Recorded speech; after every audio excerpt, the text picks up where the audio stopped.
part of the idea here is really just to show the broad range of types of farms that are going on in Baltimore. No one is the comprehensive, answer to everything, but there's a lot of different ways to do it. There's a lot of different things to think about, and this is just sort of to get that conversation going. I'm going to give a brief, each farmer is going to give a brief introduction to what their farm is about, and then I'm going to talk briefly about the Farm Alliance and what that is, and then I'm going to ask a series of questions to our panelists that are a little bit more focused on the branding, business planning piece of things, and then we'll have some time for audience questions and get everyone out of here at a reasonable hour. So, Tyler, you want to start us off? So we have Tyler Brown from Real Food Farm. We have Ted Rouse and Alex, I'm not sure your last name. Percival. From Big City Farms. And we have Denzel Mitchell from 5 Seeds Farm. So, Tyler, if you want to start us off with your introduction. Sure. My name is Tyler Brown. I'm the farm manager at Real Food Farm. I'm a terrible example of a farmer with bad allergies, so I apologize for any coughing or wheezing, and I especially apologize for those who will only gather information from that recorder for my coughing and wheezing as well. Real Food Farm is a project of Civic Works. Civic Works is based out of this Clifton mansion that you're based in. It's been in Baltimore for about 20 years doing youth job programming, green jobs, excuse me, vacant lot development, healthcare training, energy weatherization training, so a whole gamut of projects focused on how do we make Baltimore productive towards a green economy and provide opportunities for Baltimore City residents and youth. And the farm is the most recent project of Civic Works. It got started 2.5 years ago. We're based in Clifton Park.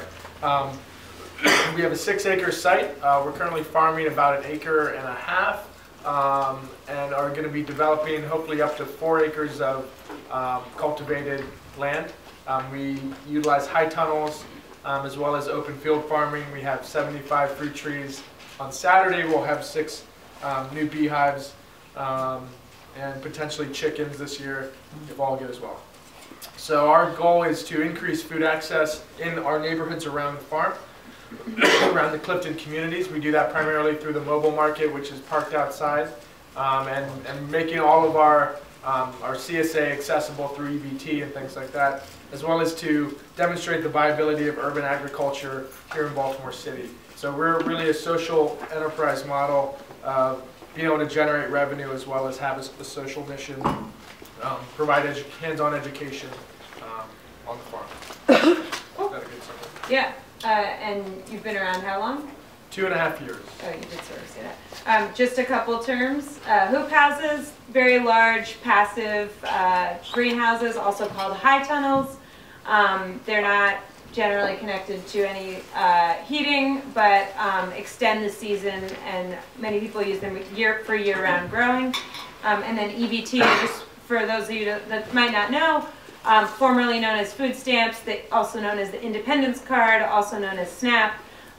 It's a way to increase access for people who are receiving government assistance to purchase food. So, just a couple of terms. Cool. Denzel, you want to share about 5 Seeds Farm? Sure. My name is Denzel Mitchell, again, from 5 Seeds Farm. 5 Seeds Farm is our original site is located at the corner of Brims Lane and Kenyon Avenue in the Bel Air Edison neighborhood. We started production on the site about 4 years ago, and every year after that we used some other piece of property to kind of expand our production. We started really organically. I've always wanted to be a business owner and trying to create a livelihood outside of a regular job. And there was a piece of property, 6 vacant lots across the street from our house that I wanted to kind of operate as a community-based business, community garden, and it didn't really work out as a community garden, and so we kind of changed the direction and the vision of that site, and it turned into a small urban farm. Since then, we've managed up to 5 different sites in Baltimore City to increase our production, to do some longer season crops, and really utilize the advantages that urban farmers or urban agriculture has here in the city. We kind of came to this operation with the idea of creating some kind of livelihood, increasing our family income, because I'm married with 5 children, and also increasing food access in the neighborhood and within folks that live just on our block who, with the children and our neighbors, just don't have any connection with real food. And then also we thought it was very important to utilize this vacant land that was across the street from our house. It just wasn't being used. We started out at market with Real Food Farm about, I guess, 2 years ago, selling in the neighborhood, and from there we've increased to restaurant sales and expanding CSA. So we're doing a 20-person CSA. CSA being a community supported agricultural program. It kind of started out as a neighborhood supported agricultural program with close friends, family, and people on the block supporting the garden / farm kind of in its infancy, and me growing food for them, and it has kind of developed from there. And since then, we've increased our sales outlets to restaurants, and at the height of the season, we're probably selling to about 10 to 12 restaurants throughout the city.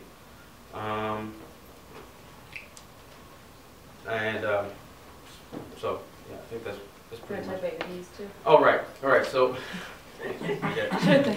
All right. Yeah. We also we have a small apiary. Last year at the end of the season, we had about nine hives. We produced last year somewhere close to 260 pounds of honey.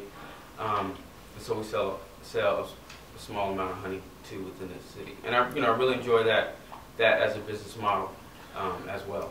There's a lot of potential in that. Cool. Thank you. Ted and Alex, you want to tell us about Big City Farm? Yes, I'm Ted Rouse, and I'm a co-founder of Big City Farms and a partner, and I'm currently chairman of our organization. So we really grew out of the realization as a co-founder of the Chesapeake Sustainable Business Alliance that we have this economy where something like, I heard this number recently, that the Washington metropolitan area eats $16 billion worth of fruit and vegetable every year. And less than 2% of that comes from within 50 miles or within 100 miles, probably within 300 miles. So there's this huge economic opportunity in that, in a way, we're spending our dollars, we make our dollars here, but then we send them out to California and Florida and Mexico, and we could be creating jobs here in the city, even in the city. And so what we did, let's see, Daisy, my partner here, and I went down to North Carolina to the Center for Environmental Farming to investigate this idea of high tunnel farming. And a guy named Steve Moore. He used to be in Chambersburg, Pennsylvania, with a very large CSA. We went down there, and he had a system that was double walled, and it was going to cost $30,000 per hoop house. And actually, Andy Frank, the city deputy mayor for economic development, asked us to do a business plan. Came up with this business plan. Figured we needed 20 of these hoop houses to have year-round farming, because you can't have year-round jobs unless you have year-round farming. And so it was like $1 million budget, and that was pretty hard for us. We actually decided that CivicWorks would be a good nonprofit to get this off the ground with.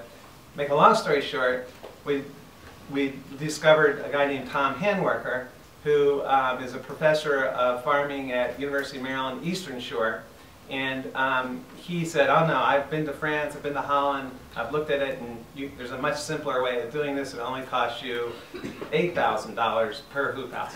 And so we used his model to build the first 3 hoop houses at Real Food Farm.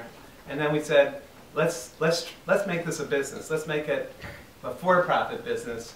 And so we figured that with 6 hoop houses, which are about 22 feet by 150 feet, so 6 of them are about 21,000 square feet, almost a half acre of undercover growing space, that we could grow. A hypothesis is that we could grow 75,000 pounds of food in that confined area, environmentally controlled area, and that we could sell that for at least $2 a pound, so that we could have a business model in 6 hoop houses of revenues of 150,000 pounds. We could employ 3 people and full-time living wages, and that we could pay the cost. We now figure that cost is somewhere between $80,000 and $100,000 to build that, what we call Crop Square, our business unit, and that over 5 years that can be paid off, and that even while you're paying that off, because it's about $17,000 or $18,000 a year that you would have to pay, you can still be making a profit and still pay for three full-time equivalent jobs.